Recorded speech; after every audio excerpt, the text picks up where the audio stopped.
Hello friends, आज की video में हम लोग जानेंगे कि संभव स्टील टिप्स लिमिटेड के शेयर को अभी होल्ड करना चाहिए या सेल करना चाहिए, या जिन लोगों को यह शेयर आईपीओ के थ्रू नहीं मिल पाया था, क्या वह अभी इस शेयर को खरीद सकते हैं या नहीं। इन सब के बारे में डिटेल में इस वीडियो में जानेंगे। इसके साथ साथ ये भी जानेंगे कि कंपनी का बिजनेस कैसा है, क्या इसका बिजनेस आने वाले टाइम में ग्रो करेगा या नहीं। इसके बाद हम लोग इस कंपनी के फाइनेंशियल परफॉर्मेंस के बारे में जानेंगे, फिर हम लोग इस कंपनी के फंडामेंटल को देखेंगे, उसके बाद इस कंपनी के कुछ रिस्क फैक्टर है उसके बारे में डिस्कस करेंगे। तो मैं आपको 100% गारंटी देता हूँ कि यह वीडियो देखने के बाद आप खुद डिसाइड कर लोगे कि हमें यह शेयर सेल करना चाहिए या होल्ड करना चाहिए या बाई करना चाहिए। तो चलिए वीडियो शुरू करते हैं। पहले हमें यह चीज समझना जरूरी है कि इसने जो आईपीओ से पैसा उठाया था वह पैसा कंपनी के पास जाएगा या फिर कंपनी के प्रमोटर के पास। तो इस चीज को समझने के लिए हम इसके आईपीओ को डिटेल्स को देखते हैं। जैसा कि आप लोगों को पता है कि इस आईपीओ का जो लिस्टिंग डेट था वह 2 जुलाई 2025 को था और इसका जो इशू प्राइस था वह 82 रुपए पर शेयर था, यानी कि इसके एक शेयर का प्राइस 82 रुपए था। और जब 2 जुलाई को यह शेयर स्टॉक मार्केट पे लिस्ट हुआ तो यह 110 रुपए के शेयर प्राइस पर लिस्ट हुआ, यानी कि लिस्ट होते ही 34.15% का जबरदस्त रिटर्न दिया। और यह कंपनी आईपीओ से टोटल 540 करोड़ रुपए जुटाई है, जिसमें से 440 करोड़ रुपए फ्रेश इशू से और 100 करोड़ रुपए ऑफर फॉर सेल से जुटाई है। तो ओवरऑल इसका मतलब यह हुआ कि जो फ्रेश इशू से पैसा कलेक्ट हुआ है वो कंपनी के पास जाएगा, कंपनी इसका यूज अपने बिजनेस के एक्सपेंशन में करेगी, जो कि अच्छी बात है। वहीं पर जो ओएफएस यानी ऑफर फॉर सेल से पैसा कलेक्ट हुआ है वो कंपनी के प्रमोटर की जेब में जाएगा। तो यह थी आईपीओ से रिलेटेड डिटेल। अब हम लोग यह समझते हैं कि आईपीओ के द्वारा जुटाए गए पैसे का यूज कंपनी कहाँ करेगी। आईपीओ से जो पैसा मिलेगा उसका यूज कंपनी दो मेन कामों के लिए करेगी। सबसे पहले कंपनी अपने कुछ पुराने लोन को चुकाने के लिए 390 करोड़ रुपए का यूज करेगी, और दूसरा बचे हुए पैसे का यूज कंपनी अपने जनरल कामों के लिए जैसे डेली एक्सपेंसेस, बिजनेस एक्सपेंशन या नए प्लान्स के लिए यूज करेगी। तो कंपनी ने आईपीओ से पैसा इन्हीं दो कामों के लिए कलेक्ट की है। अब हम लोग इस कंपनी के बिजनेस को समझते हैं कि कंपनी करती क्या है। संभव स्टील ट्यूब्स लिमिटेड एक इंडियन कंपनी है जो 2017 में शुरू हुई थी। यह company ERW electric resistance welded steel pipes और स्ट्रक्चरल ट्यूब्स बनाती है, जिसे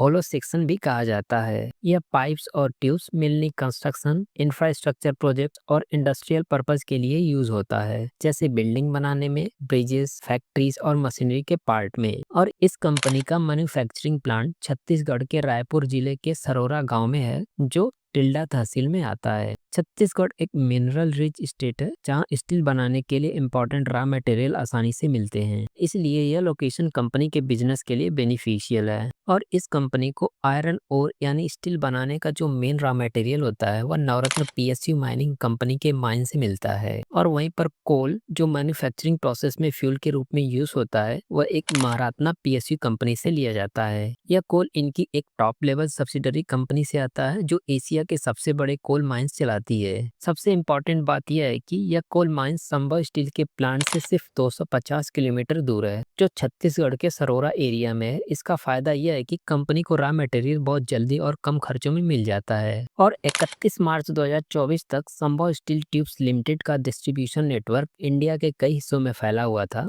डिस्ट्रीब्यूशन नेटवर्क मीन्स माल को फैक्ट्री से लेकर डीलर्स, रिटेलर्स या कस्टमर तक पहुंचाने का सिस्टम, इसी को डिस्ट्रीब्यूशन नेटवर्क कहते हैं। और 31 दिसंबर 2024 तक यह नेटवर्क और भी एक्सपेंड होकर 15 स्टेट्स और एक यूनियन टेरिटरी तक पहुंच गया। इसका मतलब यह है कि कंपनी अपने प्रोडक्ट इंडिया के कई अलग अलग हिस्सों में इजीली सप्लाई कर रही है, जिससे इनकी मार्केट रीच स्ट्रांग है और ज्यादा कस्टमर तक अपने प्रोडक्ट्स को पहुंचा पा रही है। और कंपनी का बिजनेस इंडिया के कई राज्यों में चलता है। यह मेनली छत्तीसगढ़, महाराष्ट्र, गुजरात, हरियाणा, राजस्थान, उत्तर प्रदेश, मध्य प्रदेश और तेलंगाना जैसे इंपॉर्टेंट राज्यों में चलता है। अब हम लोग इस कंपनी के फाइनेंशियल परफॉर्मेंस को देखते हैं। तो यहाँ पर देख सकते हो कि इस कंपनी का रेवेन्यू 2021 में 480 करोड़ था, वहीं पर 2022 में 821 करोड़ हो गया और 2023 में 939 करोड़ हो गया, जबकि 2024 में इसका रेवेन्यू बढ़ करके 1289 करोड़ हो गया। तो यहाँ पर इस कंपनी का रेवेन्यू लगातार बढ़ती हुई आया है, जो कि अच्छी बात है इस कंपनी के लिए। वहीं पर इसके प्रॉफिट की बात करें तो इसका प्रॉफिट 2021 में 33 करोड़ था और 2022 में 72 करोड़ हो गया और 2023 में 60.38 करोड़ था, जबकि 2024 में 82.44 करोड़ हो गया। तो यहाँ पर कंपनी का रेवेन्यू 2023 में थोड़ा कम हुआ है, लेकिन उसके बाद फिर से कंपनी अपना प्रॉफिट लगातार बढ़ाते हुए आई है, तो कंपनी का प्रॉफिट भी अच्छा देखने को मिल रहा है। वहीं पर इसके नेटवर्थ की बात करें तो 2021 में 77 का, 2022 में 149 करोड़ का नेटवर्थ था और 2023 में 210 करोड़ का नेटवर्थ हो गया, जबकि 2024 में 438 करोड़ का नेटवर्क हो गया। तो इस कंपनी का नेटवर्थ भी लगातार बहुत तेजी से बढ़ते हुए आ रहा है। तो ओवरऑल इस कंपनी का फाइनेंशियल परफॉर्मेंस अच्छा देखने को मिल रहा है। अब हम लोग इस कंपनी के फंडामेंटल्स को देख लेते हैं। इसके ROE यानी रिटर्न ऑन इक्विटी की बात करें तो 25.42% देखने को मिल रहा है, जो कि बहुत अच्छा है। ROE का मतलब होता है कि कंपनी अपने शेयर होल्डर्स के पैसों पर कितना प्रॉफिट बना रही है। अगर किसी भी शेयर का ROE यानी रिटर्न ऑन इक्विटी 15% या 15% से अधिक है तो उसे अच्छा माना जाता है, और इसका ROCE यानी रिटर्न ऑन कैपिटल एम्प्लॉयड 17.66% है, जो कि ठीक है।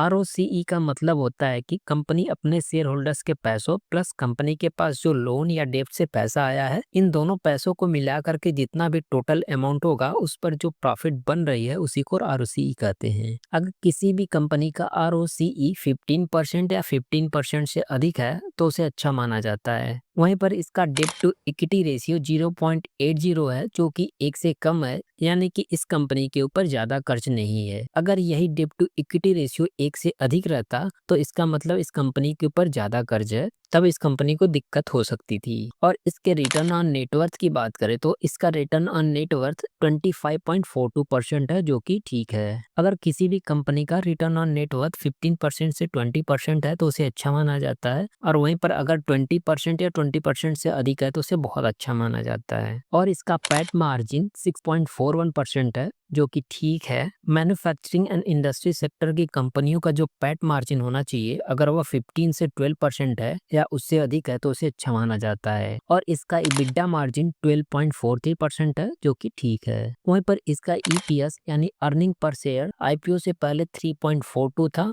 और वहीं पर IPO के बाद 3.42 से घटकर 1.84 हो गया। तो यहाँ पर इस कंपनी का EPS अच्छा देखने को नहीं मिल रहा है, इसका EPS बहुत कम है। वहीं पर इसके PE रेशियो की बात करें तो IPO से पहले इसका PE रेशियो 23.97 था और IPO के बाद 44.54 हो गया। तो इसका BE रेशियो भी हाई है, मतलब इस कंपनी का शेयर प्राइस अभी हाई वैल्यूएशन पर मिल रहा है। तो ओवरऑल इस कंपनी का जो फंडामेंटल है वो अच्छा है, केवल इसका EPS थोड़ा कम देखने को मिल रहा है। अब हम लोग इसके शेयर होल्डिंग पैटर्न्स को देख लेते हैं। प्रोमोटर की होल्डिंग की बात करें तो 56.14% प्रोमोटर की होल्डिंग देखने को मिल रही है। वहीं पर FI यानी फॉरेन इंस्टीट्यूशनल इन्वेस्टर की होल्डिंग 3.61% देखने को मिल रही है, जबकि DI डोमेस्टिक इंस्टीट्यूशन की होल्डिंग 2.56% देखने को मिल रही है, और म्यूचुअल फंड की भी होल्डिंग 2.55% देखने को मिल रही है, यानी कि म्यूचुअल फंड वालों को भी इस कंपनी पर थोड़ा भरोसा है। तो यहाँ पर इस कंपनी का शेयर होल्डिंग पैटर्न भी ठीक है। प्रमोटर की होल्डिंग 40% से अधिक है, यानी कि अच्छा खासा प्रमोटर की होल्डिंग देखने को मिल रही है। अब हम लोग इस कंपनी के कुछ इंपॉर्टेंट रिस्क फैक्टर को देख लेते हैं। पहले रिस्क की बात करें तो कंपनी के सारे पुराने और नए मैन्युफैक्चरिंग प्लांट और कॉर्पोरेटिव ऑफिस सब छत्तीसगढ़ में है। अगर छत्तीसगढ़ में कोई नेगेटिव चेंजेस हो जाए, जैसे पॉलिटिकल प्रॉब्लम, नेचुरल डिजास्टर या इंफ्रास्ट्रक्चर इशू, तो इसका बुरा असर कंपनी के बिजनेस प्रॉफिट और फाइनेंशियल हेल्थ पर पड़ सकता है। दूसरे रिस्क की बात करें तो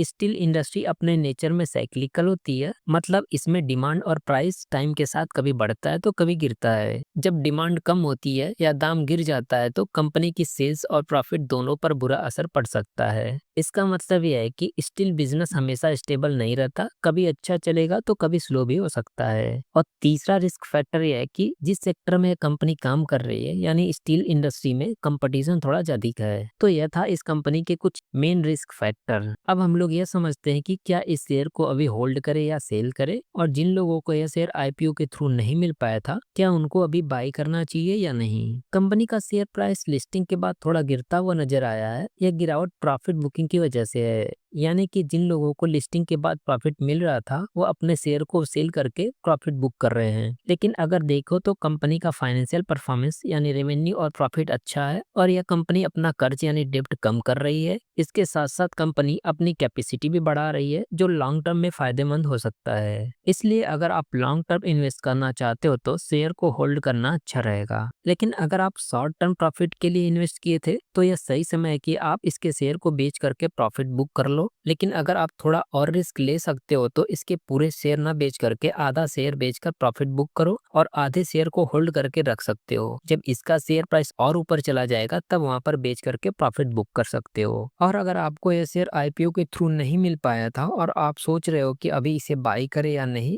तो ये समझो कि स्टील इंडस्ट्री में क्या होता है कि दाम कभी ऊपर कभी नीचे होता रहता है, जिसकी वजह से इसका शेयर प्राइस भी ऊपर नीचे होता रहता है। तो जब भी इसका शेयर प्राइस गिरे तब तब आप इसके शेयर को खरीद सकते हो अगर आप लॉन्ग टर्म के लिए इन्वेस्ट करना चाहते हो तो। लेकिन अगर आप थोड़े दिन के लिए इसमें इन्वेस्ट करना चाहते हो तो अभी बाई मत करना। एक बार जब इसका शेयर प्राइस स्टेबल हो जाएगा तब इसको बाई कर सकते हो एनालिसिस करके, क्योंकि लिस्टिंग के बाद शेयर कुछ दिन तक ऊपर नीचे होता रहता है। तो बस इतना ही आज की वीडियो में। ऐसी और इन्फॉर्मेटिव वीडियो के लिए हमारे चैनल को सब्सक्राइब कर लेना और वीडियो अच्छी लगी हो तो वीडियो को लाइक कर देना। चलो मिलते हैं नेक्स्ट वीडियो में अगले शेयर के साथ।